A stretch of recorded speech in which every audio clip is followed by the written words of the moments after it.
तो ये movie trolls K techno kingdom से शुरू होती है, जहाँ वो सब अपने म्यूजिक पर पार्टी कर रहे हैं। तभी वो एक शिप को आते हुए देखते हैं और पता चलता है कि ये रॉक किंगडम की क्वीन बार्ब है। वो यहाँ टेक्नो किंग से उसका स्ट्रिंग लेने आई है, लेकिन टेक्नो किंग कहता है कि वो हम तुम्हें नहीं दे सकते, वरना हमारे पास कोई म्यूजिक नहीं बचेगा। बार्ब उनके म्यूजिक का मजाक उड़ाने लगती है कि तुम्हारा म्यूजिक एकदम वाहियात है और आज मैं तुम्हें असली म्यूजिक सुनाऊंगी। फिर वो अपने बाकी साथियों को बुलाती है और वो सब मिलकर वहाँ रॉक म्यूजिक बजाते हैं, जिससे निकली बीम टेक्नो किंगडम में तबाही मचाने लगती है। टेक्नो किंग उसे ये सब रोकने को बोलता है, लेकिन बार्ब कहती है कि ये तो मेरे वर्ल्ड टूर की शुरुआत है और जल्दी ही बाकी किंगडम की स्ट्रिंग्स भी मेरे हाथों में होंगी, जिससे वो सब भी रॉक क्लैन के अंडर आ जाएंगे। आगे हम पॉप क्लैन की क्वीन पॉपी को देखते हैं, जो अपने फ्रेंड ब्रांच के साथ मस्ती कर रही है। ब्रांच पॉपी को बहुत प्यार करता है, लेकिन उसे प्रपोज करने की हिम्मत नहीं कर पाता, क्योंकि उसे डर है कि कहीं पॉपी उसे रिजेक्ट ना कर दे। फिर एक दिन बार्ब का भेजा एक इनविटेशन उसे मिलता है, जिसमें लिखा है कि वो ट्रोल किंगडम्स को एक साथ लाने के लिए ग्रैंड पार्टी दे रही है और पॉपी को वहाँ अपनी स्ट्रिंग लेकर आना होगा। पॉपी ये पढ़कर हैरान हो जाती है, क्योंकि उसे लगता था कि उनके अलावा ट्रोल्स की और कोई प्रजाति नहीं है, और तभी उसके डैड वहाँ आकर उस लेटर को नष्ट कर देते हैं।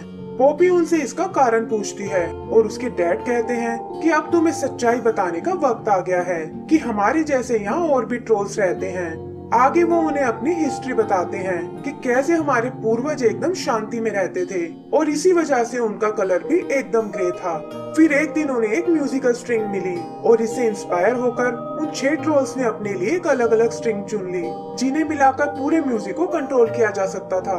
और इनके नाम थे टेक्नो, फंक, क्लासिकल, कंट्री, रॉक और पॉप। पहले तो उन्होंने इसे मिलकर एंजॉय किया, लेकिन जल्दी ही वो एक दूसरे के म्यूजिक से चिढ़ने लग गए। ट्रोल एल्डर्स ने डिसाइड किया कि वो सभी अपनी स्ट्रिंग्स लेकर अलग हो जाएंगे और तब से वो छुपकर इस किंगडम के अलग अलग हिस्सों में रहते हैं।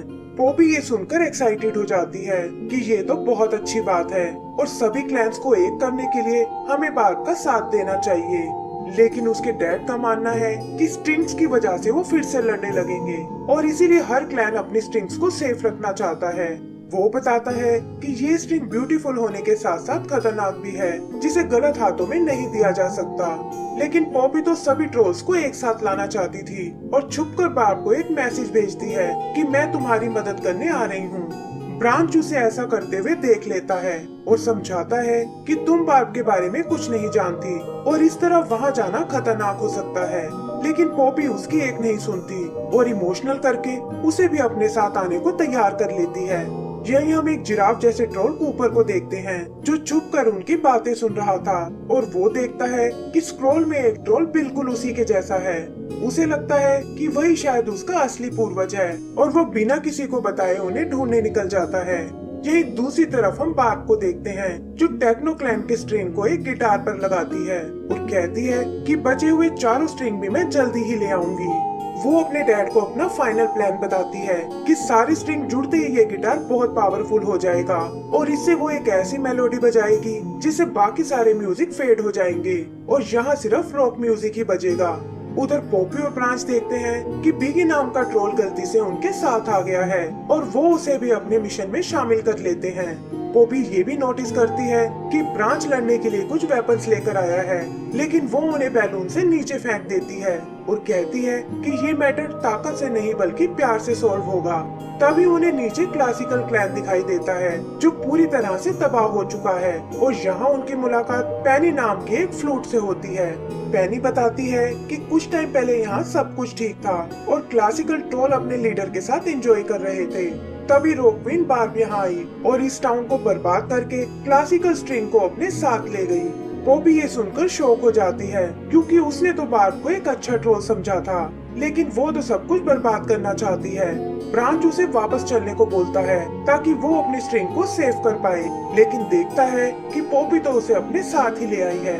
उसे ये सब बिल्कुल ठीक नहीं लगता और वो स्ट्रिंग को वापस अपने क्लैन में ले जाना चाहता है, लेकिन पॉपी कहती है कि उससे पहले हमें बार्ब को रोकना होगा, वरना वो बाकी म्यूजिक को डिस्ट्रॉय कर देगी। बिगी को ये आइडिया कुछ ठीक नहीं लगता और पॉपी उसे पिंकी प्रॉमिस करती है कि मैं तुम्हें कुछ नहीं होने दूंगी। फिर वो लोग कंट्री क्लैन जाने की सोचते हैं ताकि उन्हें बार्ब के बारे में वार्न कर सके। और पेनी कहती है कि मैं यहीं रुक के अपने टाउन को दोबारा बनाने वाली हूँ। उधर बार्ब को पॉपी का भेजा वो लेटर मिलता है जिसमें मस्ती करने के लिए उसने ग्लिटर डाल दिया था और इससे बार्ब को बहुत गुस्सा आता है। वो किंगडम के सबसे खतरनाक बाउंटी हंटर्स को बुलाती है और कहती है कि जो भी क्वीन पॉपी को पकड़ कर लाएगा उसे मैं एक अलग इलाका दे दूंगी जहां तुम अपने म्यूजिक को फ्रीली एंजॉय कर पाओगे। तभी वो नोटिस करती है कि योडलर क्लैन के बाउंटी हंटर्स यहाँ नहीं आए हैं और उसे उनसे सबसे ज्यादा उम्मीद थी। इधर पॉपी और उसके दोस्त कंट्री क्लैन में आते हैं और देखते हैं कि उनका म्यूजिक बहुत ही स्लो और डिप्रेसिंग है।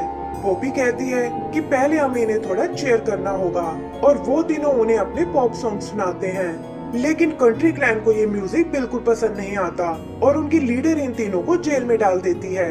पॉपी को लगता है कि शायद उसके डैड ने सही कहा था और बाकी ट्रोल्स एक दूसरे के म्यूजिक को बिल्कुल पसंद नहीं करते। दुखी होकर वो वापस अपने घर जाने की सोचती है, लेकिन तभी एक हिकरी नाम का ट्रोल उन्हें बचा लेता है और कंट्री क्लैन से भागते हुए वो एक रिवर में जा गिरते हैं। पॉपी हिकरी को थैंक्स बोलती है और गिफ्ट के तौर पर कुछ गम बॉल्स खाने को देती है, लेकिन ब्रांच कहता है कि पहले हमें इसकी इंटेंशन जाननी होगी कि आखिर ये हमारी मदद क्यों कर रहा है। हिकरी पॉपी से कहता है कि मैं भी तुम्हारी तरह ट्रोल्स को एक साथ देखना चाहता हूँ, लेकिन ब्रांच को उसकी बातों पर बिल्कुल विश्वास नहीं होता। आगे वो लोग फंकलैंड जाने का प्लान करते हैं और देखते हैं कि हिकरी ने उनके लिए एक राफ्ट बना ली है। ब्रांच पॉपी को एक बार फिर समझाता है कि हमें स्ट्रेंजर्स पर भरोसा नहीं करना चाहिए और तभी उन्हें कहीं से जैज म्यूजिक की आवाज आती है। पता चलता है कि ये बार्ब का भेजा वो बाउंटी हंटर है जो अपनी म्यूजिक से उन सबको वश में कर लेता है। तभी पीछे से हिकरी बाहर आता है जिस पर इस म्यूजिक का कोई असर नहीं होता और वो जैज को लात मारकर पानी में गिरा देता है और बताता है कि मैंने अपने कानों में वो गम बॉल्स डाली हुई थी। बिगी पॉपी से बहुत नाराज होता है कि वो अपने अलावा किसी की नहीं सुनती और ना ही अब वो उन्हें प्रोटेक्ट कर सकती है और ये कहकर वो वहाँ से वापस चला जाता है। यही दूसरी तरफ हम कूपर को देखते हैं जो रेगिस्तान में रास्ता भटक गया है और भूख और गर्मी से उसकी हालत खराब होने लगी है। तभी उसे सामने एक ओएसिस नजर आता है, लेकिन वहाँ जाकर पता चलता है कि ये तो उसका एक हेलुसिनेशन था। वो समझ जाता है कि उसे इस तरह यहाँ नहीं आना चाहिए था और तभी एक स्पेसशिप वहाँ आकर उसे किडनैप कर लेता है। फिर उसी स्पेसशिप को हम राफ्ट के पास देखते हैं और वो पॉपी और उसके दोस्तों को भी अपने साथ ले जाता है।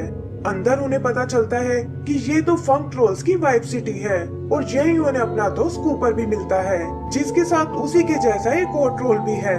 कूपर बताता है कि ये यहाँ का प्रिंस और मेरा जुड़वा भाई है और बचपन में एक बर्ड ने मुझे यहाँ से चुरा लिया था जो मुझे तुम्हारे पास पॉप क्लैन में छोड़ गया। फिर वो उन्हें अपने पेरेंट्स से मिलवाता है जहाँ पॉपी उन्हें बताती है कि बार्ब ट्रोल्स के म्यूजिक को खत्म करना चाहती है और इसीलिए हमें उसे मिलकर रोकना होगा। किंग ये सुनकर थोड़ा सरप्राइज हो जाता है और हम देखते हैं कि वो उसे अपने क्लैन की स्ट्रिंग के पास ले आया है। वहाँ प्रिंस पॉपी को बताता है कि तुमने शायद हिस्ट्री को गलत पढ़ा है क्योंकि वो पॉप क्लैन का ही पूर्वज था जिसने सबसे पहले स्ट्रिंग्स को चुराने की कोशिश की थी और उसी की वजह से सारे क्लैन एक दूसरे से अलग हो गए थे। पॉपी को ये सुनकर बहुत बुरा लगता है और वो कहती है कि मैं अपने क्लैन की गलती को सुधारना चाहती हूँ और ट्रोल्स को समझाऊंगी कि हम सब एक दूसरे से बिल्कुल अलग नहीं हैं। इस पर किंग और क्वीन उसे समझाते हैं कि तुम असली प्रॉब्लम अभी भी नहीं समझी क्योंकि हर क्लैन का कल्चर और म्यूजिक एकदम अलग है और तुम उन्हें जबरदस्ती एक साथ नहीं ला सकती। पॉपी भी उनकी बात समझ जाती है और तभी उन्हें पता चलता है कि बार्ब ने वाइफ सिटी पर अटैक कर दिया है।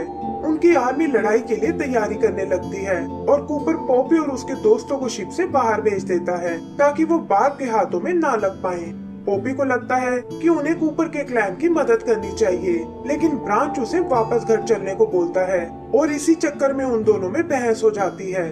ब्रांच नाराज होकर वहाँ से दूर निकल आता है और वहाँ उसे बार्ब के दूसरे बाउंटी हंटर्स मिलते हैं, एक लड़कियों का के-पॉप ग्रुप और दूसरा एक रैगेटोन ग्रुप। दोनों ग्रुप एक दूसरे को डांस के लिए चैलेंज करते हैं ताकि जीतने वाला ब्रांच की मदद से पॉपी तक पहुंच सके, लेकिन ब्रांच उन्हें समझाता है कि तुम्हें एक दूसरे से नहीं बल्कि बार्ब से लड़ना चाहिए और इस तरह तुम दोनों की म्यूजिक बच सकते हैं।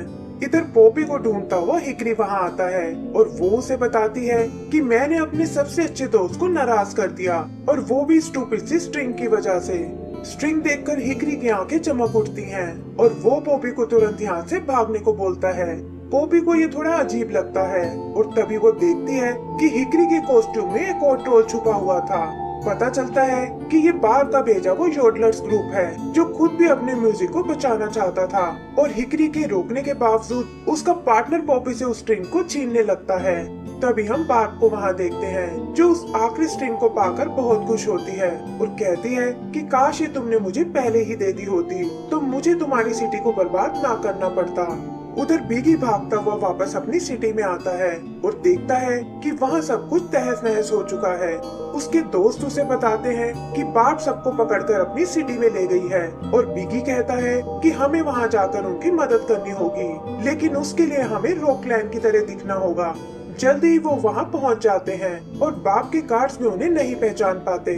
इधर बार्ब पॉपी को एक सेल में डाल देती है और बताती है कि अब मेरा सपना पूरा होने वाला है। फिर वो पॉप स्ट्रिंग को अपने गिटार में अटैच करती है और वहाँ से सीधा स्टेज पर आ जाती है जहाँ बाकी क्लैन से पकड़े हुए ट्रोल्स भी मौजूद हैं। यही हम पांचों क्लैन के लीडर्स को भी देखते हैं और बार्ब कहती है कि अब तुम मेरी अल्टीमेट मेलोडी देखोगे। वो अपने गिटार को पॉपी की ओर पॉइंट करती है, लेकिन तभी उसे रोकने ब्रांच वहाँ आ जाता है जिसके साथ वो बाउंटी हंटर्स भी हैं।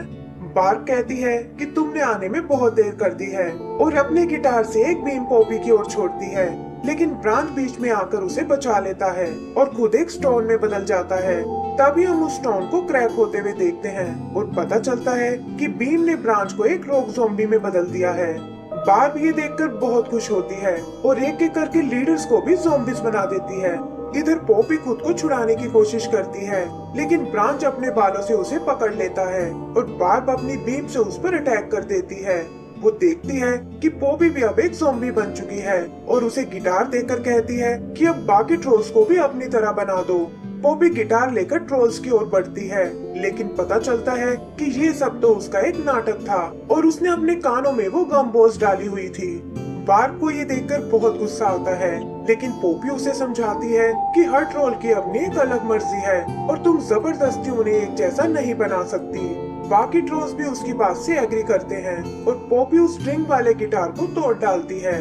इससे वो सारी स्ट्रिंग डिस्ट्रॉय हो जाती हैं और हम देखते हैं कि सभी ट्रोल्स अचानक से ग्रे कलर के हो गए हैं। स्ट्रिंग के नष्ट होते ही बार्ब का सपना भी टूट जाता है और वो पॉपी से कहती है कि तुम नहीं जानती कि तुमने क्या कर दिया। वो बताती है कि अब किसी भी ट्रोल के पास कोई म्यूजिक नहीं बचा और तुमने भी अपने पूर्वज की तरह इतिहास को फिर से दोहराया है। पॉपी के साथ साथ बाकी ट्रोल्स भी ये सुनकर उदास हो जाते हैं और पूरे एरिना में एक सन्नाटा छा जाता है। तभी कूपर को अपनी हार्ट बीट सुनाई देती है और वो एक माइक के थ्रू उसे स्पीकर्स पर चलाने लगता है।